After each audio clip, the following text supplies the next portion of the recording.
Hi, I'm Janet Deneef, founder and director of the Ubud Writers and Readers Festival. You are about to hear one of our highlight conversations recorded live for our 2022 festival, which explored the role of the written word in upholding humanity's values and freedoms through our festival theme, Mamayu Hayuning Bawana, Uniting Humanity.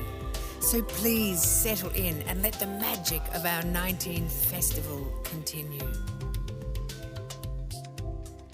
Thanks everyone for coming. It's so great to see so many people here, and we're just so lucky to have these three amazing authors who've come from the other side of the world. Kirsten's come all the way from New York to be with us, and Diana's just flown in from Perth, originally from Sydney. So we really appreciate you guys coming here to be here today and have this discussion. So just a quick introduction to our guests. So Kirsten, you live in New York now, but you grew up in Singapore. You've written 3 novels, and your most recent one, Counterfeit, which you've got here, came out in June, and it's been hugely successful. It was the Reese Witherspoon Book Club pick, a Roxane Gay Book Club pick, and a New York Times Editor's Choice. So congratulations.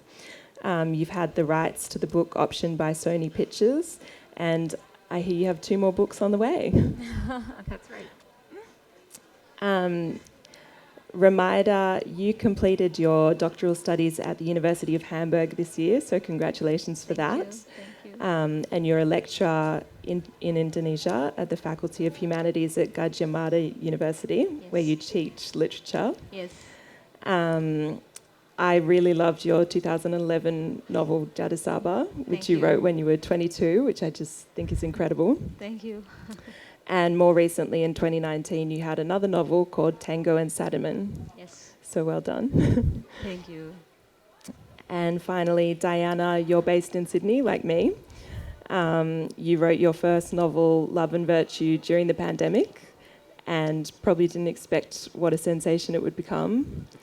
It's been hugely successful in Australia, and you were the winner of the Book of the Year Award at the Australian Book Industry Awards, the ABIA Literary Fiction Book of the Year Award, ABA Booksellers Choice Fiction Book of the Year Award, and you won the Mudd Literary Prize. So congratulations. And more recently, you've just released a book in October called Seeing Other People, and you're currently on tour for that now. So thanks for making time in the tour. Thanks for having me. Yeah, so I thought today we would start by talking a bit about the industry and how women in fiction, what's happening in the industry changes, and then move on to talking about how you being female writers has influenced your work and some of the impacts that it's had on your novels. So in the West, we're seeing an increasing number of female authors, which is really great. And we're seeing women are coming to kind of dominate the bestseller lists in a way that just wasn't the case in the 90s and the early 2000s. So we've really seen a kind of cultural shift towards female authors. I wanted to hear, Kirsten and Diana, how you see yourselves in light of that trend. Do you feel that you've kind of benefited from that opening up, or do you find it kind of reductive to be tacked onto a wider trend in the industry? Do you want to? Sure.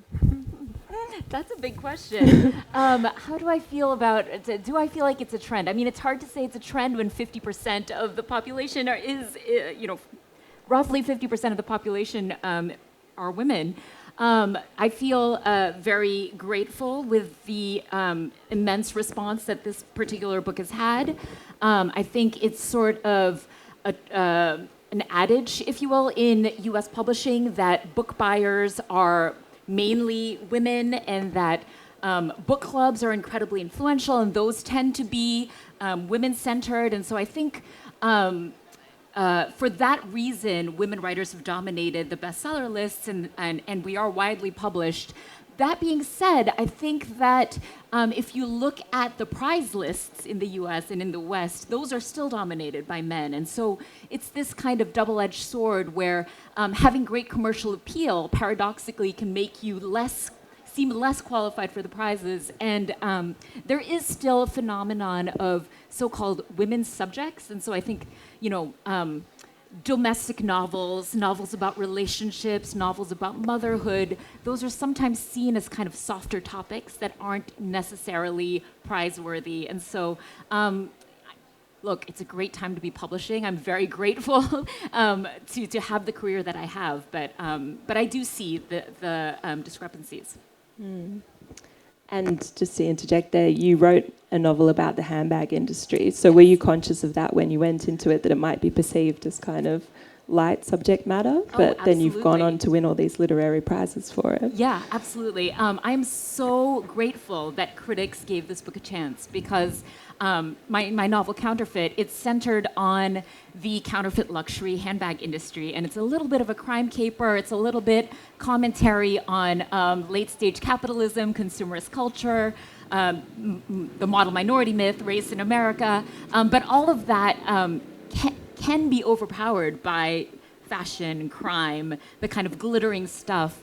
And I was very aware of that. So I'm so grateful that critics gave it a chance.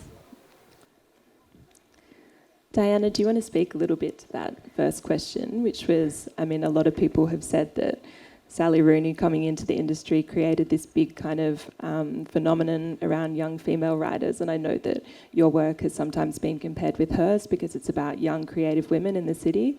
Do you find it frustrating to be compared with another author, or are you just kind of grateful for the... Yeah, I know. I think there's this kind of political answer that says that it's reductive to compare authors based on demographic factors, like the fact that we're both women and we're both white and university educated shouldn't mean that people should leap to compare us. But yeah, I personally love Sally Rooney, so I'm like not going to tell anyone to stop saying that. Like, I'm very grateful.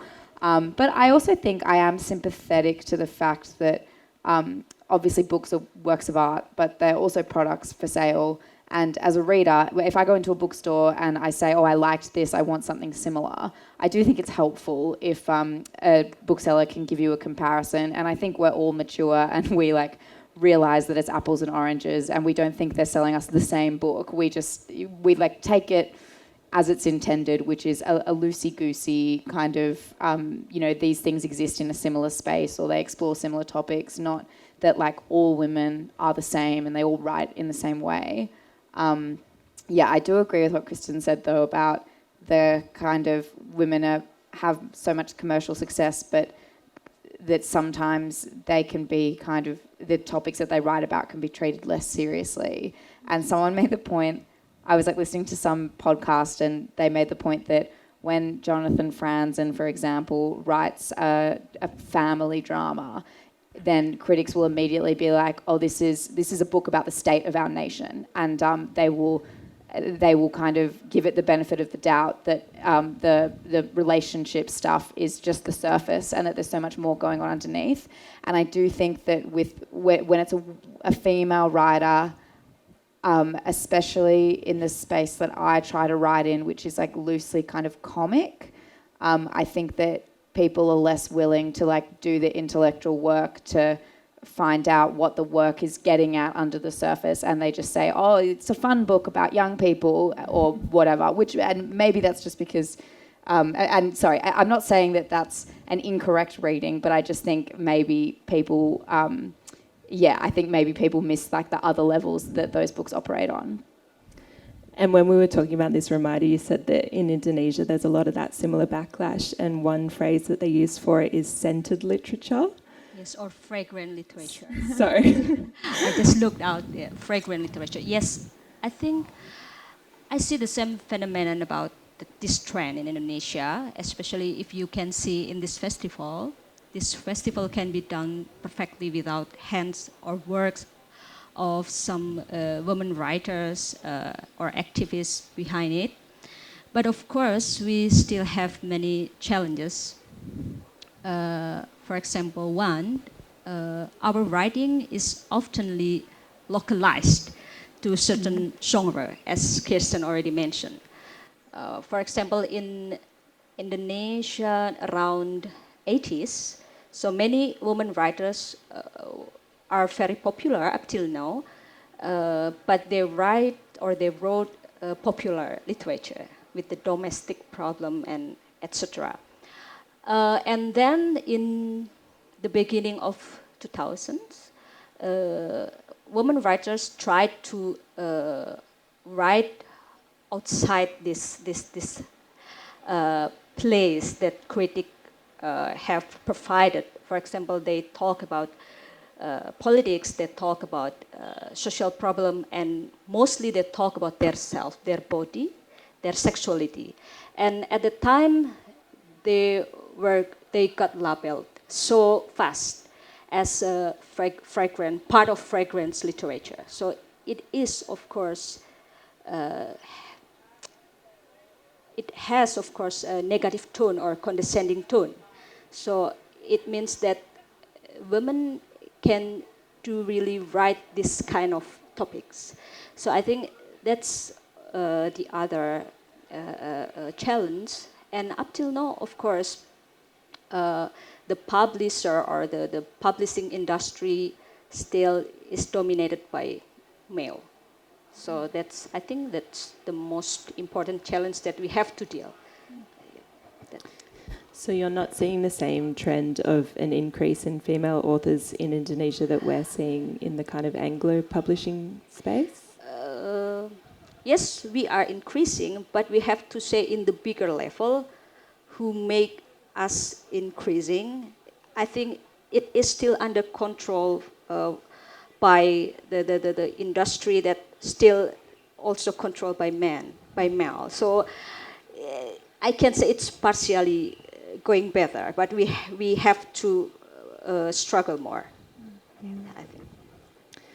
And I'm interested to think, we kind of talk about women in fiction, but there's so many different types of women, and so we might be seeing more women overall, but who are the women that we're not seeing? Do you want to have a go at that, Kaz?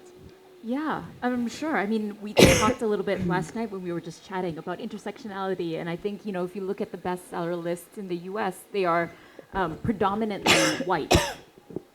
Probably 99.5%. I don't know what the stat is, but it's rare that you have a person of color on the list. And so I guess I don't know what more to say except just talking about women in literature and women in fiction is painting with a very broad brush because there are marginalized voices within that group. And I wondered, Ramaida, how hard it is for you, and other Indonesian authors to have your work read by women outside of Indonesia. Is it a challenge, even if you're getting published here, to have it read by other women in other contexts? Of course, it is quite a challenge for us. For example, in my case, it's only my first novel was translated to English, and it is translated in a very limited moment or event. So it was exhibited in Frankfurt Book Messe. So the government paid for the translation program, but it was also published in a very limited amount. And we up till now don't have any, I think not really don't have, but we have, but in a very limited way, the connection or the cooperation with the publisher outside Indonesia. But I see in the last 5 years, some indie publisher, surprisingly, really has a good connection with the abroad publisher because they have, for example, the same ideology or they have the same motivation. So I think it's a good sign in this part. Yeah. Great. Yeah. So I'd love to turn to your work now. I'm wondering if you could give me a quick overview of your book. Kirsten, you started to talk about it before, but maybe you can give us a brief synopsis. Yeah, sure. So Counterfeit is the story of 2 Asian American women who band together to grow a counterfeit handbag scheme into a global enterprise, shattering the model minority myth along the way. It's also a comic novel, like Diana's. The protagonist is a rule-abiding, straight-laced lawyer who gets drawn into her old college roommate's counterfeit handbag crime ring. And for a while, they're enormously successful. But eventually, things start to unravel, at which point the seemingly the mastermind of that scheme disappears, leaving Ava, the protagonist, to kind of put the pieces back together. And Ramai, do you want to tell us a bit about Jadisaba? Yes, thank you. Jadisaba is a novel about a village in southern part of Java in around 2000s, and the protagonist is a woman who a former resident from this village, but she went abroad as a migrant worker, and then after 10 years she went back to her village, and she got as many as possible people to go with her to be she said to be also migrant worker, but it turned out that she want to trade these people. So she is part of a human trafficking syndicate. So that's the start. That's the story started. Yeah. And Diana, do you want to tell us about, if you're feeling better? Yeah, sorry about that. Yeah. About seeing other people. Yes, Seeing Other People is a contemporary novel set in Sydney, and it's about two very different sisters who fall for the same woman. And so it's kind of it explores that question of at what point how do we draw the line between getting what we want and pursuing our desires and being self-fulfilled and the best version of ourselves and just being selfish. We have like a soundtrack. We do have a soundtrack. It's very ominous. But I also feel like we should continue because I'm not sure when. So what I found, I just really loved all of your books, and I just couldn't believe how similar they were, because even though they're about very different contexts, they all had this through line of women doing bad things and grappling with their consciences. And so, you know, whether it's selling counterfeit handbags or selling your friends into sex slavery or cheating with your sister's partner, they're all examples of women doing things that they didn't think they were capable of and really grappling with their consciences. So I wanted to hear why you all chose to write these kind of anti-heroines. This soundtrack's so dramatic. I'm loving it. Yeah, it's like they do bad things. Sorry. Sure, I'll start. I get asked this question a lot because in the U.S., this Netflix show, Inventing Anna, do you know this? I don't know if it was big outside of the U.S., but it's oh, good, okay. So if you don't know it, it's a Netflix series that was based on a real-life scam artist named Anna Delvey, who fooled all of New York's elite into believing she was a German heiress. It's quite fascinating. But that series aired right before the launch of my book, and so I got a lot of questions about why are scammer stories in the zeitgeist? And I think, my book is really about late-stage capitalism and living in a society with extreme inequality. I live in New York City now, but I spent 15 years in San Francisco, which I think is the kind of ground zero for income inequality. It's a place where 25-year-old tech millionaires walk down the road past unhoused people who are just sleeping out in the open. We have an incredible problem with our unhoused population. And so I think that when you live in a society where you can be an entry-level worker whose boss makes 5,000 times what you make, it's very easy to feel like the system is rigged against you and that nothing you do can ensure your success or even ensure that you have health insurance, for instance. And so when the system seems so impossibly rigged against you, what option do you have except to break the rules in order to survive?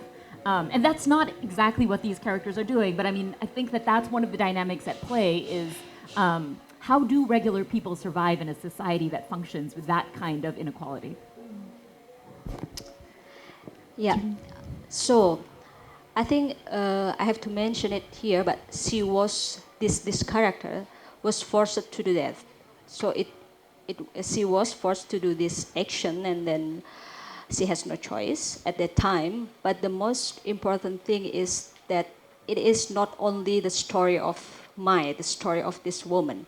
I mean, I tried to explore or to manifest this story in my novel. So it is like I want to tell the reader that this is the problem with the society too. I mean, when I strip the body of this character, then we can see the imprinted social problem that she exists there. I mean, so I think my was present as a side, Sometimes when we can see wound in the body of this woman, it is not only her wound, but it is also the wound for her society. So may only one note that make us know or make us think that, oh, so there is a social problem here, there is economic problem here, there is a political problem here. So that's my intention for the first time. Yeah, I just thought it was really interesting because usually, we hear about the victims of trafficking, Yes. but in this case, your protagonist, she's both a victim, but she's also the perpetrator. Yes. So why did you choose to make her a female perpetrator of trafficking? I want to try to see this situation not only black and white, because in fact, we cannot have black and white situation. I mean, it is impossible. So I want to see that every act in this situation always has like two different poles. I mean, I read one researcher did a research on my novel, and he emphasized this part when this woman was raped, but then she took advantage from this raping. So is she really victim, or is she also doing like emancipating act? We can see that she was in this both situation. So I mean, when we see this problem, this trafficking, especially, we cannot locate this situation only in one side. So yeah, I try to present this situation, this complexity of this problem. Yeah, I think that's what makes the novel so interesting and so rich. So you've done a great job. Thank you. And Diana, what drew you to drawing this straight-laced lawyer who was really grappling with her conscience? She always thought of herself as someone who's done everything right, and then suddenly she decides to put her own needs and desires first. What made you want to write that story? I think in my novel, where the characters grapple with their consciences, it's probably less structural. Like, I think that the characters in my novel are relatively, they're not marginalised people, and so when they behave badly, it's less a comment on like the society that's forced them into these situations, and it's more, I would say, a comment on like ordinary human frailty. And I think what I was really interested in was I was sort of aware of having read several novels where the self-awareness was presented as this kind of moral good or this ultimate goal. And so often what happens in novels with a female protagonist is that the woman will behave really badly, and then towards the end of the book, someone will kind of have an intervention and say, oh, you're a bad person, you've done terrible things. And then they'll be like, oh, you're so right, I have. And then that's kind of like the end of the book. And that's, I love those books. I've read many of them and I will continue to. But I think that kind of posed an interesting challenge to me, because I think that self-awareness is really important, and it's like obviously a crucial first step to changing. But I also think, particularly with my generation, we can use it in a way that's exculpatory. Like we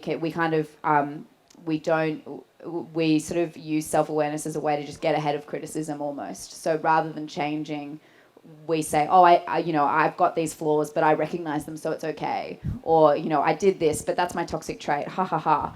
And that was the kind of question that I sat with at the start of the novel, and I was like, what if I took characters who, as people of my generation often are self-aware, and I watch them do bad things knowing that they're wrong throughout the whole novel, and then ask, what does it take to act on that knowledge, and how do you actually become a good person? And yeah, obviously it's hard, and it's hard work.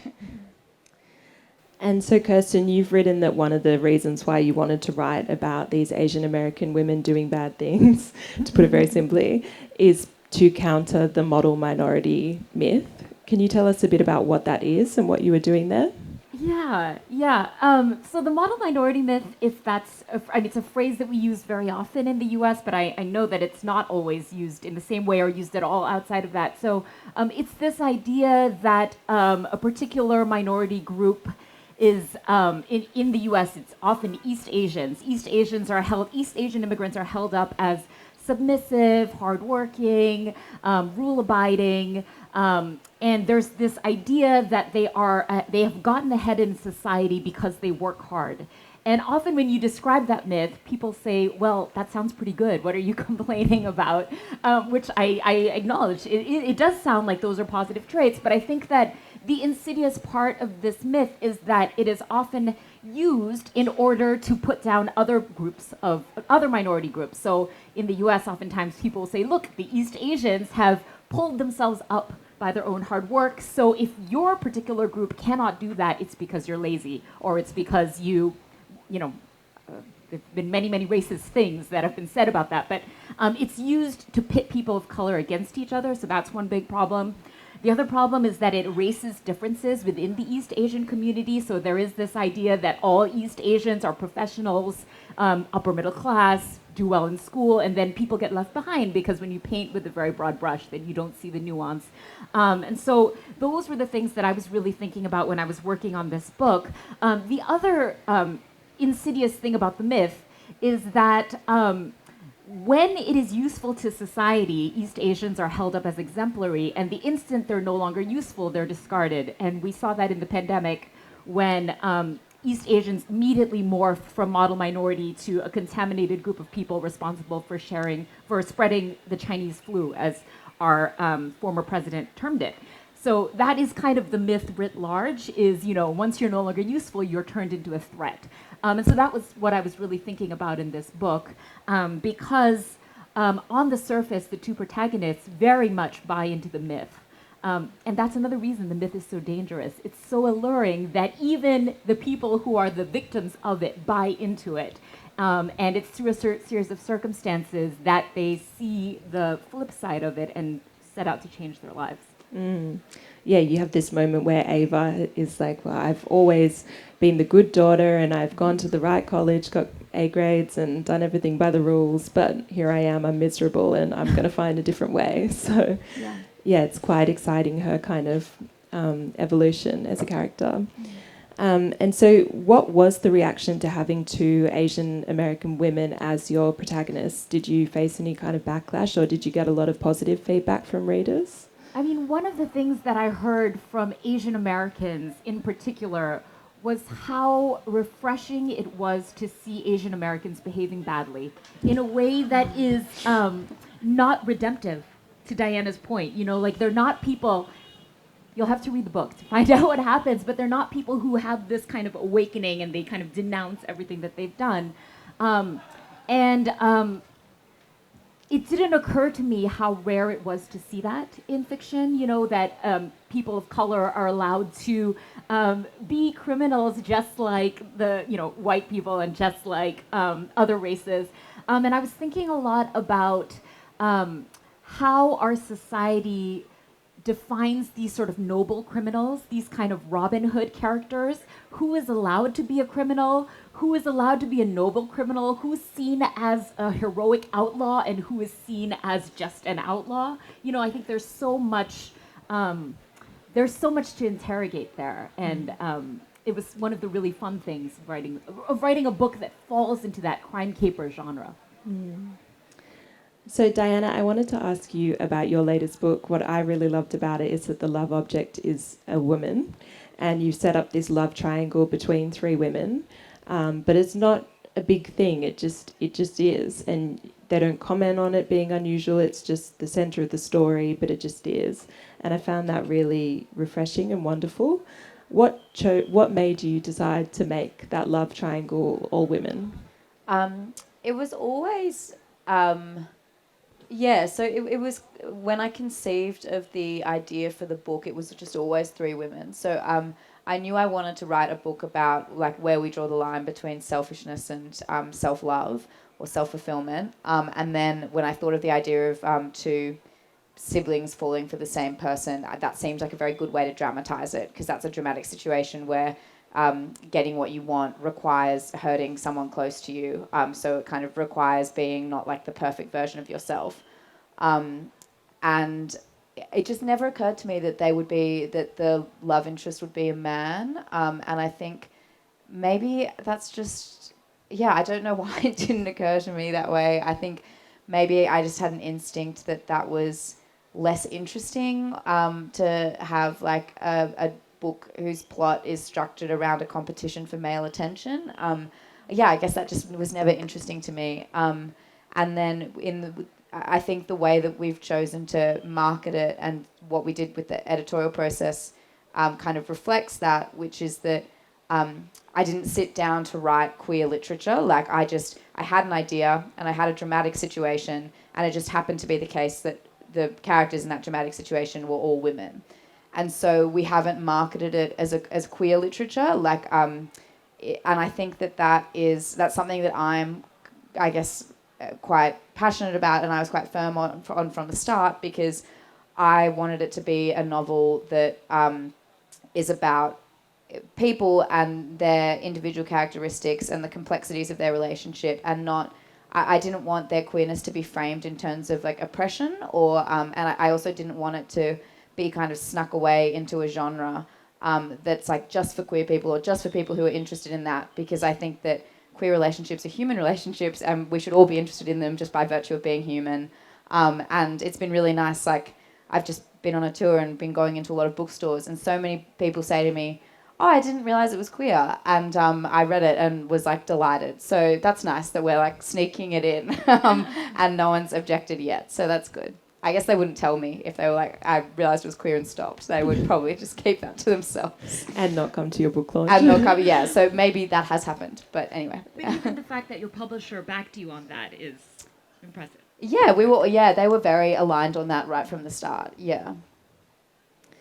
And in your earlier novel, Love and Virtue, you also had not a queer love story because it didn't really eventuate, but your main character, Michaela, she's very kind of infatuated with her best friend Eve, and it verges into, is she in love with her or are they just close friends? And I thought it was a really good comment on female friendships and how intense they are, particularly at that age. So is that something that you really wanted to explore with that book? Yeah, I think I think my first book was different because it was about like toxic rape culture and misogyny on campuses, and so the characters in that did have a kind of spark of attraction, but they were living in a very conservative, heteronormative environment where I think that kind of attraction often gets converted into competitiveness. And so what happened in that book was they did end up competing essentially for male attention, and their obsession with each other, rather than kind of putting each other on a pedestal, they tried to like beat each other and replace each other at the top of whatever social environment they were in, which I think is something that happens when women are in environments that are male dominated and where they feel like they cannot succeed without some kind of male approval. So yeah, I guess maybe this book was like a way of me having like curing that, or imaginatively just washing that off. It's like, yeah, this book's about a more, I guess, queer friendly, tolerant community where passions can be explored rather than channeled into competition. Mm. In some ways it kind of felt like the people in your first novel had grown up, and I know for a lot of women that I went to uni with, there was that kind of competition for male attention at that age, and then as they got older it was more like, we're all here together, and it's just kind of evolved in terms of how the women relate to each other and their understanding of feminism. So yeah, having your protagonists about 5 years older between your novels, it kind of came through like that. Yeah, that's a nice way of looking at it. Maybe it's a combination of like society changing and also people maturing. That's nice. So Ramada, one thing I wanted to talk to you about, you mentioned to me that it's quite difficult for women to write about sex and sexuality freely in Indonesia, and sometimes they face some kind of backlash for that. There was a history of censoring that subject matter back at the turn of this century, but now it's freed up, but there's still a kind of undercurrent of disapproval. Can you tell us about that? Yeah, I think it is related to what I already mentioned before. So in 2000, we have many women writers who really try to explore their sexuality in their writing. And then at that time, critic world or academic world was dominated also by male or men. So I think they didn't really they didn't really accept it, because for a long time before, we didn't have this kind of writing. But later on, time by time, I think we started to accept this not really accept, we started to really realize that it is a normal way to write for a woman. And then fortunately, up till now, recently, we don't have any problem with that again. I mean, but what I mean as a sexuality, I think not really limited only with the body or with the physical sexuality. I mean, it is also with the with the act to, for example, to present themselves, to present their, for example, orientation. So I think even not only sexuality, we have now many works that also really talk openly about, for example, queerness, about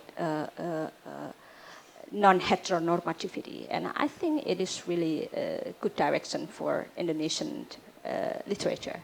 That's great. Yeah. So I'm interested to know how you come up with your female protagonists, because you've all got these really strong female protagonists in your novels. How do you come up with them? I think it's different for, with each book, I think it's a little bit different. With these particular characters in Counterfeit, they came to me very whole, which is fairly rare for me. Usually I have a kind of inkling of who the characters are, and then you dig and dig with each subsequent draft, and then finally 2 years or 3 years later they appear as real people.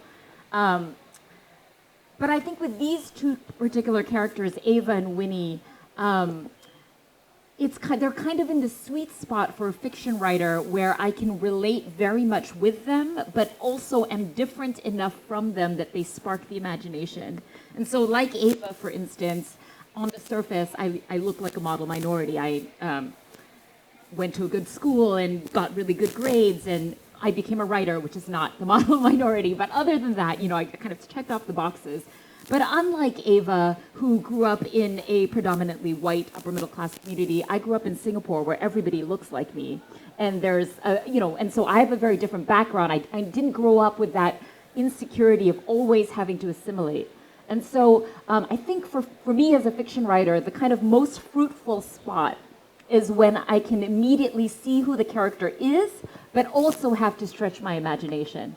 And so, in this particular case, that's how they came to me. And just a follow-up question. I was interested because you kind of made the point of distinguishing Winnie, who's from China, and she studied in the US, but she is not Chinese American, and then Ava, who is Chinese American. Why was it important to you to kind of have those similar but separate characters? Yeah, I mean, I was really interested in how within the Asian American community, there's a lot of nuance. I think on the surface, they look exactly the same. They both went to Stanford, they're both successful, but they're quite different because of their backgrounds. And then not only that, they stereotype each other. So Winnie looks at Ava and says, oh, you grew up in Newton, Massachusetts, you're so naive, you don't know anything about life. And Ava looks at Winnie and says, oh, you're from China, you kind of are conniving, like there's I don't quite trust you. So they're stereotyping each other and simultaneously being stereotyped by the larger society. Ramada, how do you come up with characters? Okay. I think it is automatically, it was automatically for me to choose this character, but later on I realized that it might be the strategic thing to me to tell about the problem in the society, as I mentioned before, because when we talk about women in Indonesia, then we talk about anything, any other problems. But I don't want to really see as, or I don't want to be called as female writers who only focus on the female problem, because again, it is really, it limits me only in this part, because, you know, I think I will talk outside this novel, because when we use like a female, I hope it is like really utopic hope, but I hope in the future we can use like writer, only word writer, to include either male and female writers ideologically, because when we use like a female writers who talk about women problems, it is really narrow for me. It is like there is like a pretext implied behind this phrase that if a writer or female writer talk about something outside their word, it is very special. It means like a woman doesn't write, usually doesn't write. So I don't really like to be called like a female writers who only talk about female problems in the context of my novel, because it will limit me to certain space, I think, like that. Yeah. And how did you come up with your female characters, Diana?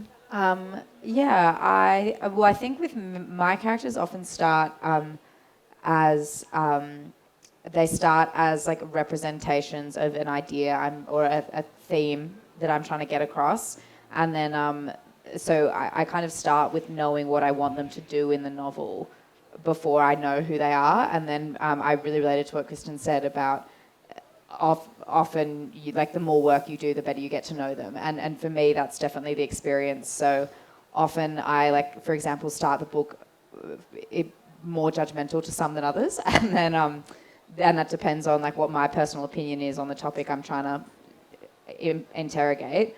And then the work of making them realistic and the work of writing is finding their flaws and their foibles and finding things to love about them.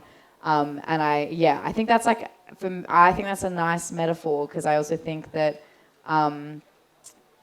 that's what makes people 3D. And I think that when you write, and so when you read a book and people seem real to you, often it's because there is that much detail. And I also think that in life, the more you get to know people, like the harder it is to judge them. And so, I think maybe so that comes very easily to some people. I find it a great effort, and that is like the work of writing is to like find out who they are and like find a way to like them all, or not like them, to love them, I guess. Would any of you ever write from a male point of view, or have your lead protagonist be a man? I'm thinking like ahead to all the books, the books that I've written. The books, yes, I have.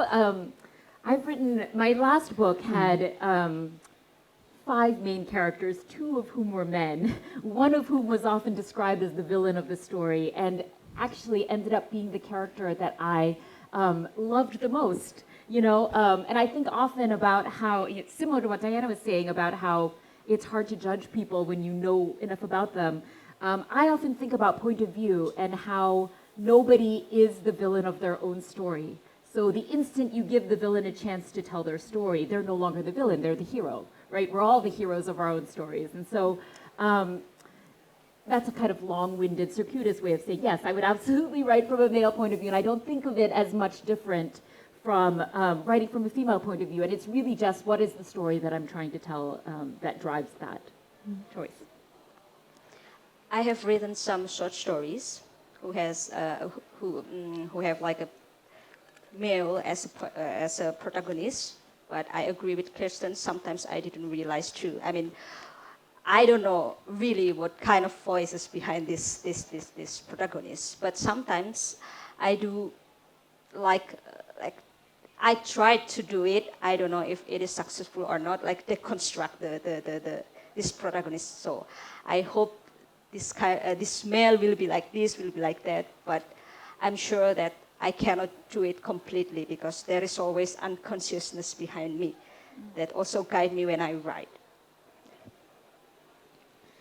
Yeah, I would love to. I think it's I think it's interesting because there's obviously a lot of very helpful discussion in fiction at the moment about like who's allowed to tell what stories and writing from your own perspective. But if you want to write a novel in the third person that covers multiple perspectives, like what Kristen was saying, you know, if you've got 5 characters, some of them are going to have a life experience that's different from yours to some extent. Otherwise, that's just 5 of the same people. So, yeah, I would love to write from a male perspective.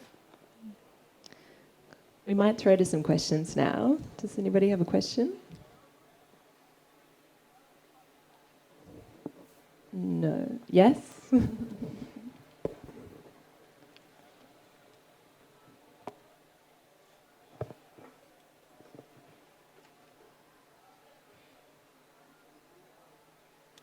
Hello.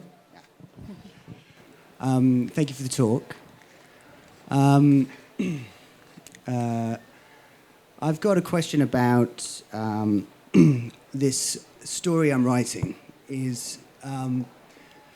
Has like a divine feminine sort of character in the story, and she's sort of taking over as the main character of this story, and I was wondering if you had any tips of how one could possibly guard against simply projecting an anima infatuation onto a female character, and what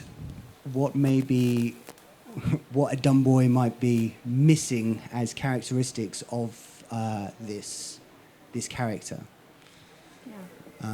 Yeah. Perhaps as a second addition to that, what would her masculine polarity answer to, mirror image also have as a supporting role? Yeah.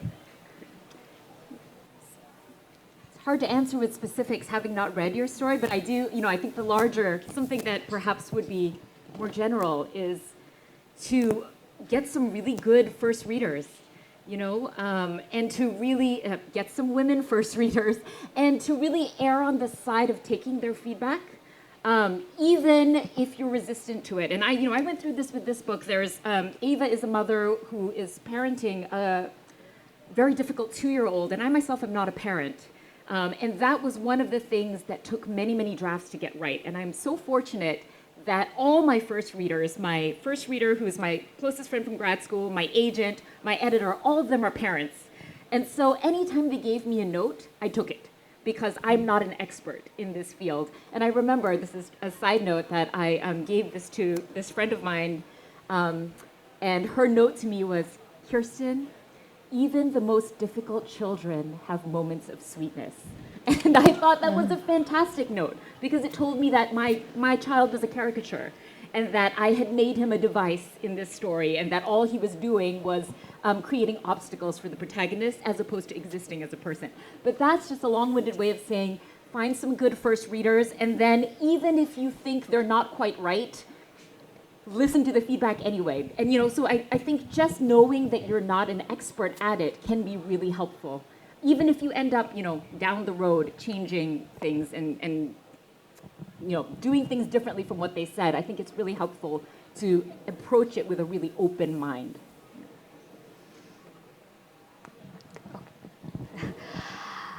I think it is quite difficult also for me to put a distance and to really look object material comprehensively, from a different aspect. But sometimes I do it by myself. I think I write not only what I like, but I write also what I don't like.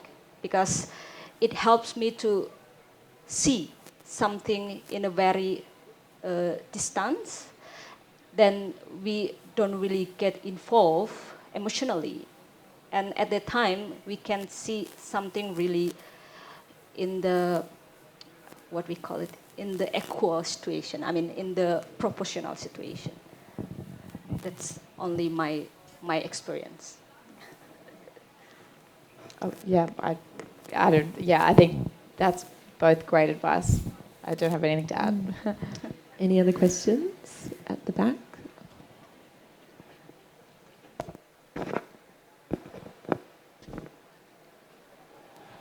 I was just thinking of this while you guys were talking, because you're kind of, I feel like, taking the narrative of women and portraying it as maybe women not being perfect and things like that. And I just wanted to know for you, what was your biggest injustice maybe that you've seen a man write about a woman that kind of made you feel like it was unrealistic? Because I've been reading Murakami and I love him so much and he's an amazing writer, but his women are either just so like placid and mysterious and one-dimensional, or they're just forgiving and excitable, and I just feel like it's such an inaccurate portrayal of women. And I wanted to know, maybe you have some examples of just some injustices in the way that women have been written. That's a fun question. It always hurts more when it's a writer you really respect, doesn't it? I'm trying to think. I mean, if you want to read classics, you just have to resign yourself to being frustrated sometimes. Yeah, like I think, and it is frustrating when it's an author you trust whose like worldview you've come to respect, and then suddenly they come out of nowhere with like a very 2D female character or like a strange aside. I'm trying to think. I don't know. Do you guys have any examples? I think I've gotten very good at curating who I read. Oh. So, it's been a while since that's happened.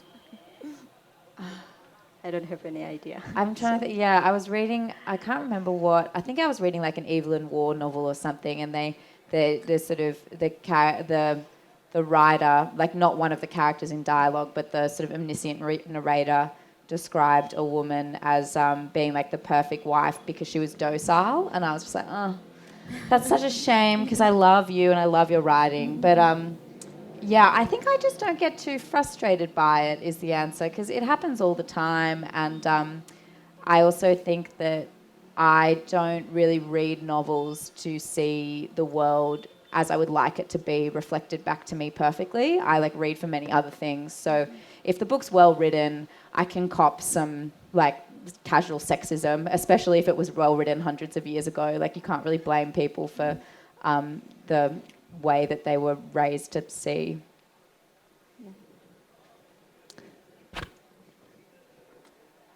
Another question down here. Okay, many questions.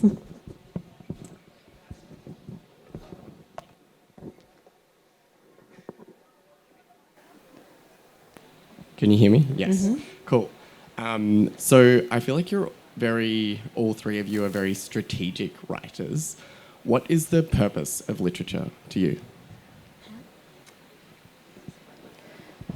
I think there are many purposes, I think sometimes we say escapism, we talk about escapism as if it's a lesser purpose, for instance, and you did not, but I'm just saying, like we might say the purpose is to take an axe to the frozen ice and that is in our hearts. I'm mangling Kafka, I apologize for that. But that's one definition of what literature is, but I think we saw during the pandemic that escapism is really important as well. You need to have a way to turn your mind off sometimes from the trauma of a global pandemic, for instance. And so I think literature has many, many purposes and that none of them are lesser than the other. I don't know, I will say from my perspective, of course, it is my hobby until now, but I think I can create an alternative world. I mean, sometimes if we talk in the bigger context or we really search the purpose, so maybe in Indonesia it is really useful to write literature. Because, for example, we have a formal history, and this formal history cannot accommodate the other version of history, and then we talk it through literature, and it is really worked up till now. That's only one example. Yeah.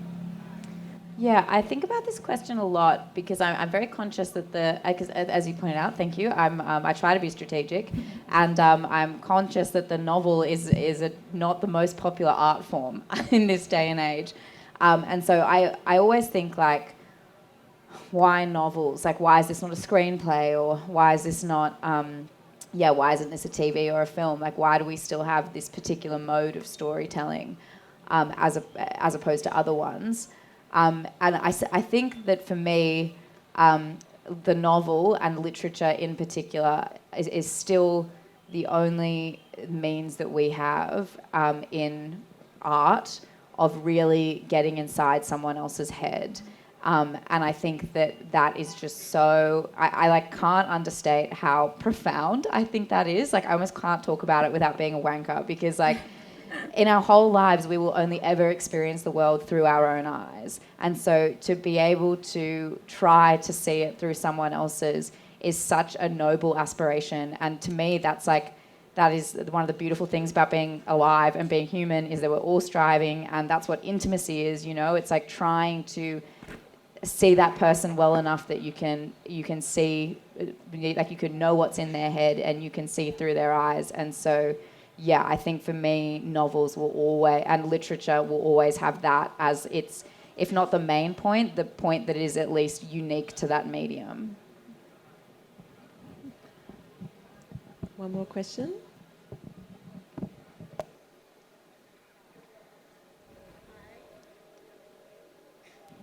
Thank you for sharing your experiences writing your novels, and I'm looking forward to buying your books later and reading all the fascinating stories, especially I don't want to say the negative, but the most exciting parts about women's lives.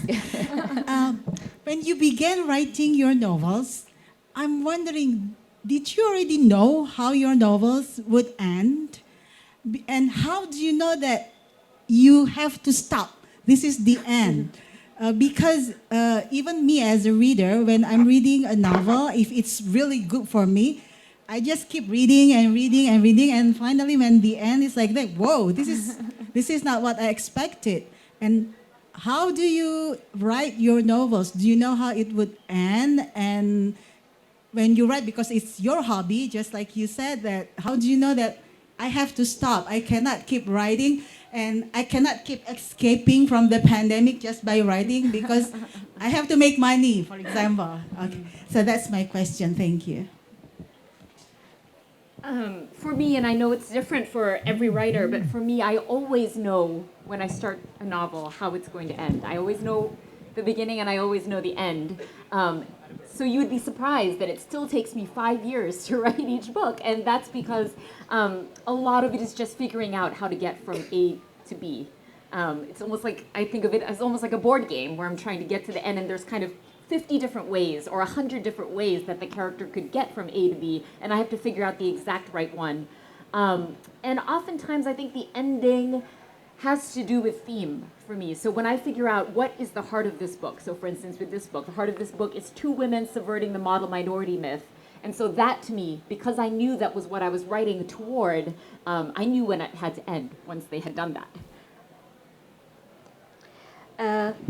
I'm not always know my end. Because, you know, I have always the picture in my mind when I started to write.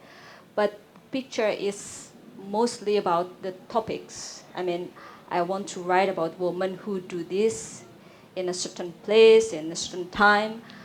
But the act and the scene, I have to dig in or create it while I'm writing sometimes. So I have arrangement already in my mind, but then during that time, I always love to see movies, for example, to get inspiration, what kind of scene I can put it here. So it is really craft for me, but really ongoing craft. So ongoing work. So I don't really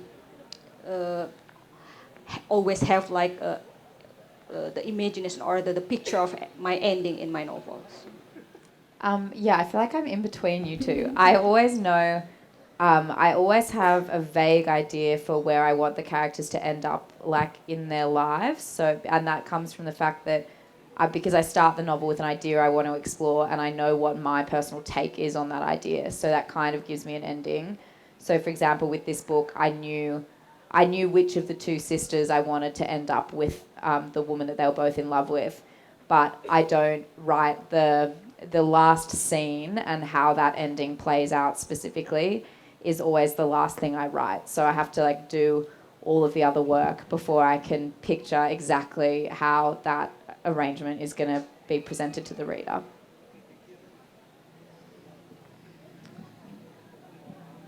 Okay, I think we're out of time, but there's still so many more questions. Can we keep going, or? Okay, there's the timeout sign. We just got a sign that said timeout. It's like, no. But feel free to come up and talk to us after.